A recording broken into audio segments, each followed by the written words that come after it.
கிட்டத்தட்ட 300 ஆண்டுகள் மண்ணுக்குள்ள இருந்த சாமி தொடர்ந்து 3 வருடமா மக்கள்கிட்ட ஒத்துழைப்பு கேட்டு அந்த சாமியை மீட்டெடுத்து இன்னைக்கு பீடத்து மேல அமர்த்தியிருக்காங்க கோவை அரண்பணி அறக்கட்டளை. ராணிப்பேட்டை மாவட்டம் அரக்கோணம் வட்டம் தக்கோலத்துக்கு பக்கத்துல இருக்கக்கூடிய வெள்ளமேடு அப்படின்ற கிராமத்துல தாங்க இந்த சாமி இருந்தாரு. 300 வருடங்களா மண்ணுக்குள்ள இருந்த சாமியை கடந்த 3 வருடத்துக்கு முன்னாடி கோவை அரண்பணி அறக்கட்டளை மண்ணில இருந்து மீட்டெடுத்து வெளியில வச்சிருந்தாங்க. 3 வருடங்கள் தொடர்ந்து மக்கள்கிட்ட ஒத்துழைப்பு கேட்டுக்கிட்டே இருந்தாங்க.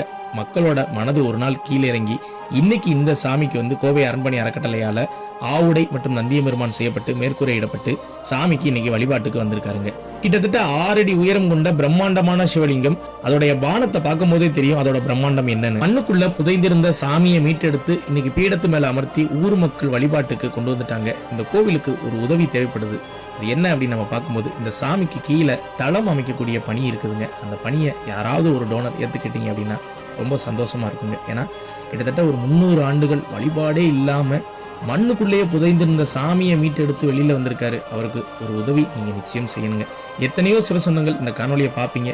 உங்களால முடிந்தா அந்த உதவியை செய்யுங்க. அப்படி இல்லை அப்படின்னா அந்த காணொலியை நிறைய பேருக்கு தெரியப்படுத்துங்க. நீங்க காணொலியை ஷேர் பண்ணும் பட்சத்துல நிச்சயம் இந்த சாமிக்கு தளம் அமைக்கக்கூடிய பணியில ஒரு உதவி கிடைக்குங்க. முடிந்தா ஸ்கிரீன்ல தெரியற நம்பருக்கு தொடர்பு கொண்டு என்ன உதவி வேணும் அப்படின்றத கேட்டு தெரிஞ்சுக்கோங்க. முடிந்த அளவு இந்த காணொலியை நிறைய பேருக்கு ஷேர் பண்ணி தெரியப்படுத்துங்க. ராணிப்பேட்டை மாவட்டத்துல இப்படி ஒரு அழகான சிவலிங்கத்தை கோவை அரண்பணி எடுத்து வச்சிருக்காங்க அப்படின்ற தகவலையும் வெளி உலகத்துக்கு ஷேர் பண்ணி தெரியப்படுத்துங்க.